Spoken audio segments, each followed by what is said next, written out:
नमस्ते दोस्तों। आज हम बात करेंगे एक ऐसे मुद्दे पर जो लाखों सरकारी कर्मचारियों, पेंशनर्स और उनके परिवारों की जिंदगी से जुड़ा हुआ है। 8वां वेतन आयोग यानी 8th पे कमीशन। अगर आप या आपके परिवार का कोई सदस्य सरकारी नौकरी में है तो आपने पे कमीशन शब्द जरूर सुना होगा। लेकिन सवाल यह है कि आखिर ये पे कमीशन होता क्या है? क्यों हर कुछ सालों बाद इसे लागू किया जाता है? इसका फायदा किसे होता है और नुकसान किसे झेलना पड़ता है? और सबसे बड़ी बात, आने वाला 8वां वेतन आयोग क्या बदलाव लाएगा? चलिए इस पूरे विषय को विस्तार से और आसान भाषा में समझते हैं। वेतन आयोग यानी पे कमीशन क्या है? सरकारी कर्मचारी और पेंशनर्स को मिलने वाले वेतन और भत्ते तय करने के लिए केंद्र सरकार एक आयोग बनाती है। इस आयोग को कहा जाता है वेतन आयोग यानी पे कमीशन। ये आयोग केंद्र सरकार के कर्मचारियों, रक्षा बलों यानी army, navy, air force, railway, PSU यानी पब्लिक सेक्टर अंडरटेकिंग्स और पेंशन धारकों के लिए वेतन, पेंशन और भत्तों की संरचना यानी स्ट्रक्चर तय करता है। आसान शब्दों में, पे कमीशन इज इक्वल टू एक सरकारी समिति जो ये तय करती है कि सरकारी कर्मचारियों की सैलरी कितनी होनी चाहिए, पेंशन में कितना इजाफा हो और महंगाई भत्ता यानी डीए, एचआरए, ट्रैवल अलाउंस यानी टीए आदि कैसे दिए जाएं। भारत में पे कमीशन का इतिहास।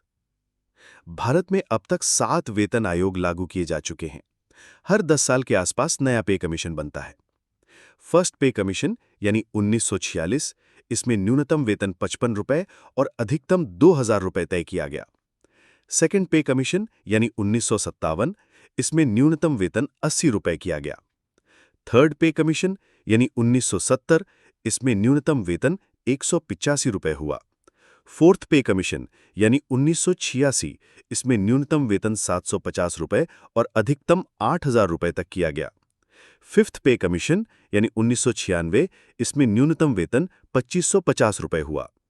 सिक्स्थ पे कमीशन यानी 2006, इसमें न्यूनतम वेतन 7000 रुपए और अधिकतम 90,000 रुपए तक पहुंच गया। सेवेंथ पे कमीशन यानी 2016, इसमें न्यूनतम वेतन 18,000 रुपए और अधिकतम 2.5 लाख रुपए तय हुआ। अब बारी है 8वें वेतन आयोग की, जिसे लेकर लाखों कर्मचारियों में उम्मीदें और सवाल दोनों हैं। 8वां वेतन आयोग क्यों जरूरी है? महंगाई लगातार बढ़ रही है। पेट्रोल, डीजल, घर का किराया, बच्चों की पढ़ाई, इलाज का खर्च, खाने पीने की चीजें, सब कुछ महंगा होता जा रहा है। कर्मचारियों की सैलरी का स्तर महंगाई के हिसाब से नहीं बढ़ता। डीए यानी डियरनेस अलाउंस से थोड़ी राहत मिलती है, लेकिन वो काफी नहीं होती। पिछले 7वें वेतन आयोग को 2016 में लागू किया गया था। अब लगभग 10 साल होने वाले हैं। सरकारी कर्मचारी और पेंशनर्स को उम्मीद है कि 2026 के आसपास 8वां वेतन आयोग लागू किया जाएगा। 4. 8वें वेतन आयोग में क्या क्या बदल सकता है? हालांकि अभी तक सरकार ने आधिकारिक घोषणा नहीं की है, लेकिन विशेषज्ञों और मीडिया रिपोर्ट्स के अनुसार कुछ संभावित बदलाव हो सकते हैं। 1. न्यूनतम वेतन।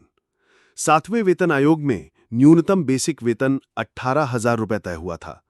8वें पे कमीशन में उम्मीद है कि यह बढ़कर 26,000 से 30,000 रुपए हो सकता है। 2. पेंशन में इजाफा। पेंशन धारकों को भी इसका लाभ मिलेगा। उनकी न्यूनतम पेंशन 9,000 रुपए से बढ़कर 15,000 रुपए तक जा सकती है। 3. Fitment factor. यह सबसे बड़ा फैक्टर है। 7वें वेतन आयोग में फिटमेंट फैक्टर 2.57 रखा गया था। 8वें पे कमीशन में यह बढ़कर 3.5 से 3.7 तक हो सकता है। इसका मतलब है कि सैलरी लगभग 3.5 गुना हो जाएगी। 4. अलाउंसेस में बदलाव। एचआरए यानी कि हाउस रेंट अलाउंस और ट्रांसपोर्ट अलाउंस बढ़ सकते हैं। मेडिकल अलाउंस को भी बढ़ाने की उम्मीद है। 5. नए वेतन स्तर पे मैट्रिक्स। 7वें आयोग में पे बैंड हटाकर पे मैट्रिक्स लागू किया गया था। 8वें पे कमीशन में इसे और सरल और पारदर्शी बनाया जा सकता है। 5. 8वें वेतन आयोग से किसे फायदा होगा? 1. केंद्र सरकार के कर्मचारी, लगभग 50 लाख कर्मचारियों की सैलरी बढ़ेगी। 2. पेंशनर्स, करीब 60 लाख पेंशनर्स को सीधा फायदा मिलेगा। 3. परिवार, करोड़ों लोगों की घरेलू आय बढ़ेगी जिससे उनकी जीवन शैली बेहतर होगी। 4. इकोनॉमी पर असर। जब कर्मचारियों की सैलरी बढ़ेगी तो उनकी खरीदने की क्षमता भी बढ़ेगी। इसका सीधा असर बाजार और व्यापार पर होगा। 6. 8वें वेतन आयोग के फायदे। 1. महंगाई से राहत। बढ़ती कीमतों के बीच कर्मचारियों को आर्थिक सहारा मिलेगा। 2. जीवन स्तर में सुधार। बेहतर वेतन का मतलब बेहतर शिक्षा, इलाज और जीवन की गुणवत्ता। 3. आर्थिक विकास। ज्यादा सैलरी बराबर ज्यादा खर्च बराबर ज्यादा मांग बराबर उद्योग और मार्केट में उछाल। 4. संतोष और प्रेरणा। सरकारी कर्मचारियों में काम करने का उत्साह बढ़ेगा। 7. 8वें वेतन आयोग के नुकसान। 1. सरकारी खजाने पर बोझ। करोड़ों कर्मचारियों और पेंशनर्स की सैलरी पेंशन बढ़ाने से सरकार पर लाखों करोड़ का बोझ आएगा। 2. महंगाई बढ़ सकती है। जब मार्केट में ज्यादा पैसा आएगा तो चीजें महंगी हो सकती हैं। 3. प्राइवेट सेक्टर से तुलना। प्राइवेट सेक्टर में काम करने वालों को लगता है कि सरकारी नौकरी पहले से ही सुरक्षित और फायदे वाली है। पे कमीशन के बाद यह अंतर और बढ़ जाता है। 4. फिस्कल डेफिसिट, यानी अगर सरकार पर खर्च बढ़ गया और आमदनी कम हुई तो देश की अर्थव्यवस्था पर असर पड़ेगा। क्या 8वां वेतन आयोग जरूरी है या डीए ही काफी है? कई बार सरकार ये सोचती है कि हर बार पे कमीशन बनाने की बजाय डीए यानी डियरनेस अलाउंस और अन्य भत्तों में इजाफा करके कर्मचारियों को राहत दी जाए। लेकिन कर्मचारियों का कहना है कि केवल डीए बढ़ने से उनकी सैलरी संरचना यानी पे स्ट्रक्चर नहीं सुधरती है। नया पे कमीशन आने पर बेसिक पे ही बदल जाता है जो दीर्घकालीन फायदा देता है। इसीलिए 8वां वेतन आयोग बनना और लागू होना बेहद जरूरी माना जा रहा है। कब तक आ सकता है 8वां वेतन आयोग? 7वां वेतन आयोग 2016 में लागू हुआ था। उसका प्रभाव 10 साल तक यानी कि 2026 तक रहने वाला है।